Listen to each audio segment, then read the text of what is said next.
Durante décadas, a Suíça garantiu que nenhum outro país conseguiu: esconder fortunas bilionárias à prova de investigações, sanções ou guerras. Enquanto o mundo ardia em crises, ela prosperava em silêncio, protegida por leis que prometiam nunca fazer perguntas. Mas esse castelo de sigilo e neutralidade começou a ruir, e quase ninguém percebeu. Hoje, o sistema financeiro mais discreto do planeta está exposto, pressionado e à beira de uma reinvenção forçada, o que derrubou o segredo mais bem guardado da Europa. Como um dos países mais estáveis do mundo, virou refém do próprio sucesso. E o que acontece quando até o último porto seguro deixa de ser seguro? Antes de responder, é preciso voltar ao início e encarar de frente o que muitos chamam de o lado sombrio da Suíça.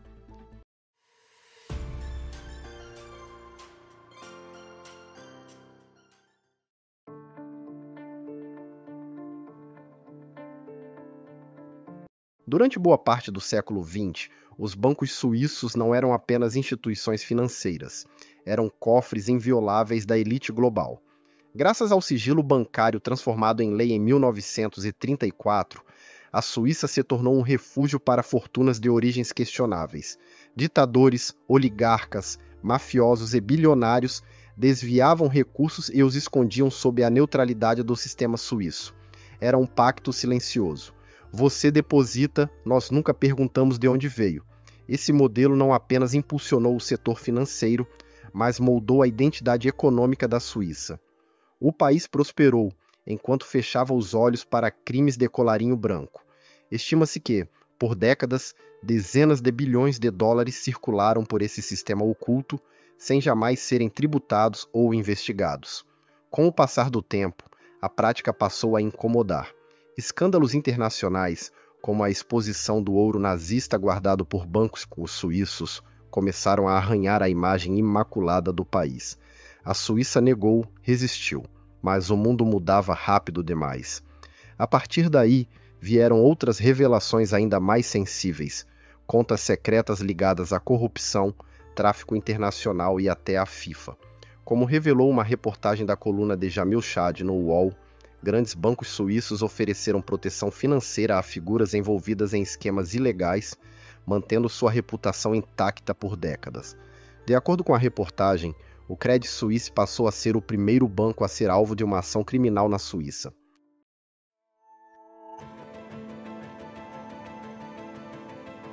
Foi após a crise financeira de 2008 que o cerco se fechou. Os Estados Unidos, liderados por Barack Obama, colocaram a Suíça na mira de sua cruzada contra a evasão fiscal. A pressão foi direta. Se os bancos suíços não revelassem os nomes dos clientes americanos, sofreriam sanções severas e exclusão do sistema financeiro global. A Suíça cedeu. O UBS entregou milhares de dados de correntistas. O Credit Suisse pagou multas bilionárias. O que antes era impensável, abrir o sigilo bancário, se tornou inevitável. A Europa seguiu o mesmo caminho. A Suíça se viu sozinha, acuada. Com o tempo, a pressão internacional não apenas mudou regras, mas mexeu nas estruturas internas dos próprios bancos. Em 2023, o UBS anunciou uma ampla reestruturação da diretoria, já sob o impacto da fusão forçada com o Credit Suisse, resultado direto de anos de desgaste e escândalos que corroeram a solidez do sistema. A mudança de comando representava mais do que uma reformulação administrativa. Era mais um sinal de que a velha ordem suíça estava sendo desmantelada por dentro. O portal Infomoney destacou que a partir da fusão entre os dois bancos, o novo UBS terá uma holding intermediária nos Estados Unidos.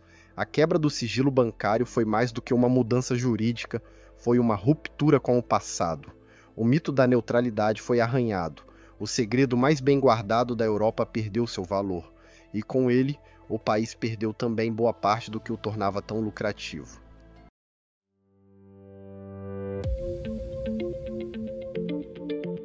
A Suíça sempre se orgulhou de sua estabilidade, bancos sólidos, gestão técnica, risco zero, mas em 2023, esse castelo de cartas começou a ruir com o colapso do Credit Suisse. O segundo maior banco do país enfrentava escândalos recorrentes, lavagem de dinheiro, corrupção interna, espionagem entre executivos e más apostas financeiras. Quando os principais investidores se recusaram a continuar financiando suas perdas, o banco ficou à beira da falência. O governo precisou agir, forçando sua fusão com o UBS. A operação evitou um colapso sistêmico, mas criou um novo problema. Agora, a Suíça tem um megabanco único que, se cair, arrasta o país inteiro. O mais alarmante é que os sinais de deterioração estavam por toda parte, e há anos. Como mostrou uma reportagem no portal UOL, mesmo após diversas crises e tentativas de controle, o sistema bancário suíço ainda mantinha, em 2023, cerca de 600 milhões de reais congelados em contas ligadas a esquemas de corrupção, inclusive da Lava Jato. A reportagem mostra que, apesar das promessas de reformas e transparência, o velho modelo permanece vivo nos bastidores. Os dados são do Ministério Público Federal, em Berna, que confirma que os inquéritos continuam sendo tratados, inclusive contra bancos do país. A ideia de um sistema estável virou ilusão. O Credit Suisse não foi exceção, foi a regra.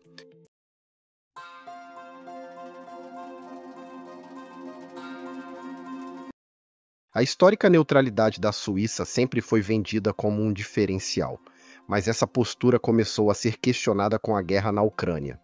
O mundo cobrava uma posição, especialmente sobre os ativos bilionários de oligarcas russos depositados nos bancos suíços. Por pressão externa, a Suíça acabou congelando contas e colaborando com investigações.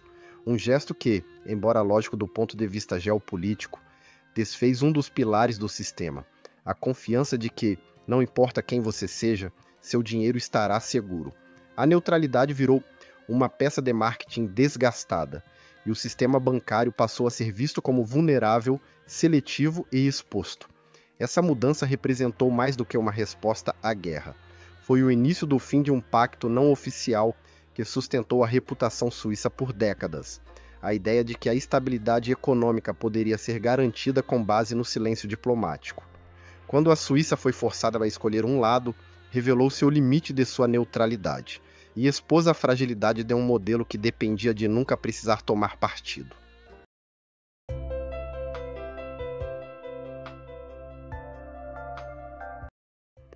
Com a perda do sigilo bancário e o abalo na estabilidade, o modelo econômico suíço começou a dar sinais claros de esgotamento.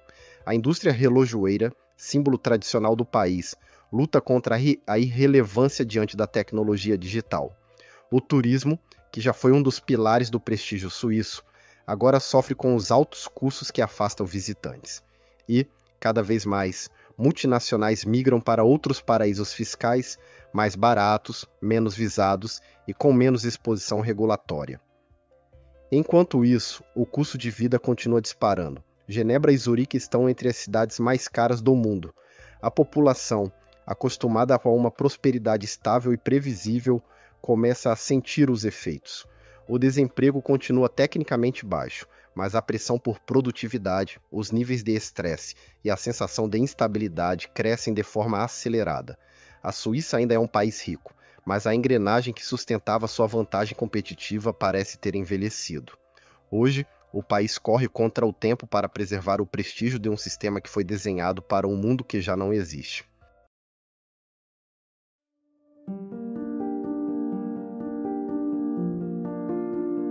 Durante décadas, a Suíça foi o último refúgio. Quando tudo dava errado, corria-se para lá. Mas o mundo mudou. A transparência virou obrigatória. A opinião pública exige responsabilização. E a tecnologia tornou quase impossível esconder segredos. Hoje, a Suíça tenta se reinventar. Fala de inovação, sustentabilidade, tecnologia limpa, mas carrega o peso de um passado que ainda não foi digerido. Seus bancos ainda estão sob suspeita. Seu modelo está desgastado. Sua reputação mais vulnerável do que nunca. A pergunta é: o que acontece quando o último porto seguro deixa de ser seguro? A Suíça ainda é um dos países mais desenvolvidos do planeta. Mas o modelo que a levou ao topo se fragmenta sob o peso de suas contradições. Não é um colapso visível, como em economias quebradas. É um colapso silencioso, institucional, reputacional. Quando um sistema baseado em segredos perde a capacidade de escondê-los, resta apenas a memória do que ele já foi. A Suíça agora precisa decidir se continua a vender uma imagem que não sustenta ou se tem coragem de reconstruir sua identidade. Curtiu o vídeo? Então deixe o like, se inscreva no canal e comente aqui embaixo. A Suíça ainda é um exemplo ou um modelo que já ficou para trás?